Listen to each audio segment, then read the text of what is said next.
I caught my husband cheating. It's not something you see every day.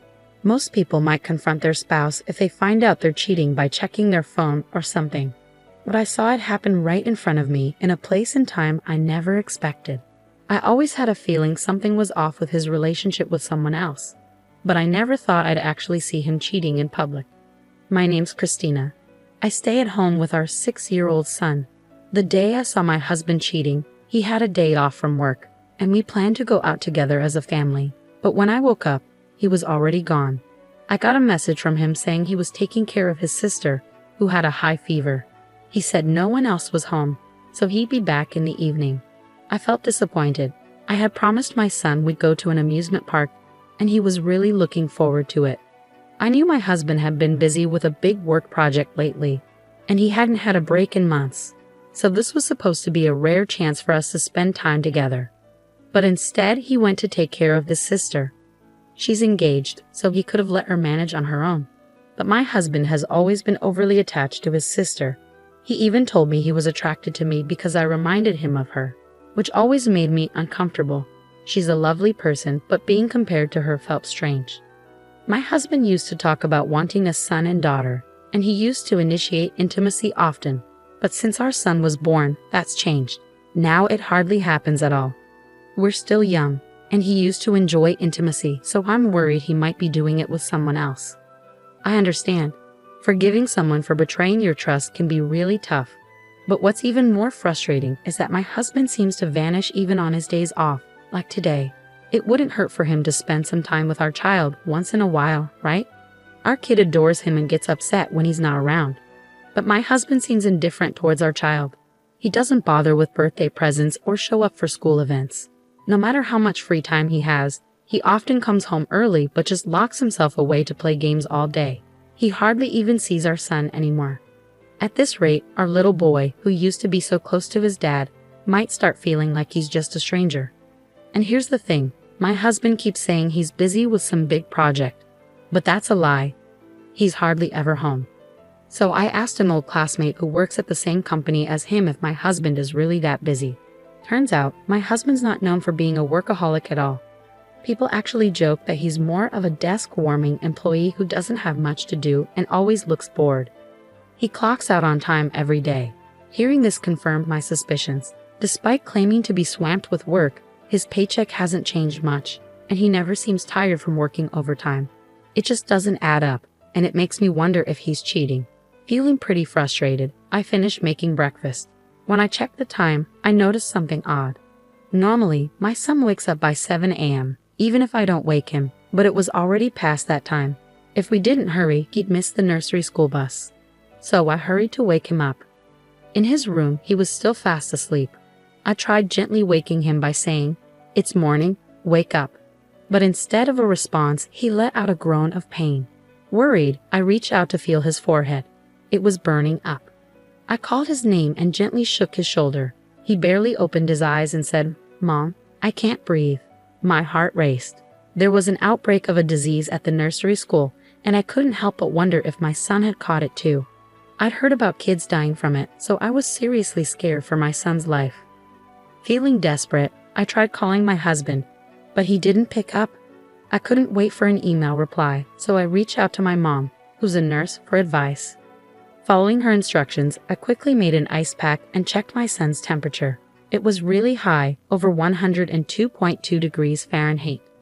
I called an ambulance and made sure my son drank plenty of water while we waited. My mom mentioned it might be a heat stroke too. Because of infection risks, I couldn't ride in the ambulance, so I took a taxi to the hospital my son would be taken to. I kept trying to reach my husband, even though I knew it probably wouldn't work. And as expected, it didn't. So I left him a message online, hoping he'd see it and show up if he cared enough. At the hospital, I waited outside the emergency room, praying for my son's quick recovery. In the past, I lost my father after he was rushed to an emergency room. I couldn't shake the fear that the same might happen to my son. But my mom, who was there to support me, kept reassuring me, saying, "It'll be okay. It'll be okay." An hour later, the doctors managed to save my son, but they recommended keeping him in the hospital for a week for observation, so he was moved to a hospital room. But my husband still didn't show up that day. The next day, I went home to grab some clothes for my son and decided to bring him some fruit as a get-well-soon gift. I also wanted to thank the doctor who had helped us. As I passed by the emergency room, suddenly, the area erupted into chaos. I noticed the commotion and thought I might be in the way, so I decided to delay my thank you to the doctor. Just as I was about to head to my son's room, I saw a man and a woman on stretchers. They were barely covered with a thin blanket and looked almost naked. "It seems they're still stuck together," someone commented. "It looks like it happened during intercourse." I couldn't imagine how uncomfortable that must be, and being transported like that must have been incredibly embarrassing. As I tried to pass by, I made eye contact with the man. Normally it would have been an awkward moment, but this was different. I was stunned because the man was my husband. "What are you doing here?" I blurted out in surprise. Well, I caught my sister's cold, and my husband stumbled over his words. I was completely thrown off. What were the chances my husband would be here, especially right after my son was admitted yesterday? Why was he naked and being wheeled in? And who was the woman with him? My mind was racing with questions. In the midst of my confusion, I locked eyes with the woman beside my husband. Even in my haze, I knew she was his affair partner, and I shot her a glare. Her face looked strangely familiar, and then it hit me. Why is Christina here? That voice snapped me back to reality. Of course, the woman was my husband's sister, Brenna. Time seemed to slow down in that moment. I had suspected my husband of lying about taking care of his sister and meeting another woman, but this was beyond what I had imagined. Even if he came to see our son, showing up stuck together with another woman, especially his own sister, was just too much. Despite my urge to confront them, I had to hold back and wait for their treatment since they were being taken away on stretchers. I knew they couldn't escape, so I decided to address the situation later. With that in mind, I headed to visit my son, my initial reason for being there.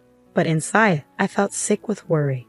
Spending time with my son helped me sort through my feelings a bit. When I checked my phone, I saw a barrage of messages from my husband online. As expected, he was trying to cover up the situation, not even mentioning our son being in the hospital. I chose to ignore him and waited a little longer. After a while, the doctor who had treated my son the day before came by. With a smile, the doctor said, "Your son is doing really well. He's recovering faster than expected. His fever has gone down and his condition has stabilized. We initially worried about an infection, but it seems he had heat stroke along with a cold." The doctor praised me for making sure my son drank plenty of water, saying I was a smart mom. But really, it was mostly thanks to my own mom. I made a mental note to get her some nice meat as a gift next time. I thanked the doctor sincerely with a deep bow. But despite feeling relieved about my son's health, I knew I was about to face a tough situation. As my anger simmered inside me, I quickly adjusted my expression into a smile for my son's sake. "Mama's not mad, sweetie. I'll be back soon," I reassured him. Leaving the hospital, I called my husband, who had left me over 100 missed calls. The moment he answered, he launched into excuses. "It's not what you think. There's a reason," he started saying. It struck me that he had his priorities all wrong. Shouldn't he be worried about our son first? Well, a man so wrapped up in an inappropriate relationship with his own sister without a care for our son wouldn't bother worrying about him. I thought bitterly. With a husband like that, I couldn't help but worry about our son's future. I couldn't see any change in my husband's behavior, so I made up my mind to divorce him. "You were too busy with that, even when our son was suffering, huh? I bet you found time for it whenever you please, even with your own sister. It's sickening." I spat at him. He was left speechless. "And just so you know, I've already informed your parents. I won't involve your workplace, though. It'd be a problem if you couldn't pay alimony and child support." Goodbye. With that, I delivered my final words to him. 3 days later, my son's health had fully recovered sooner than expected. So I completed the discharge process and returned home with my precious son. Of course, my husband was nowhere to be found. After that incident, my husband showed up in person to apologize, but I handed him the divorce papers I had already signed. He begged for forgiveness, pleading it was a mistake the first time. "Please just forgive me. You're everything to me." But in a stern tone, I told him, "You're still lying. Even now. I already know everything. Your sister confessed everything."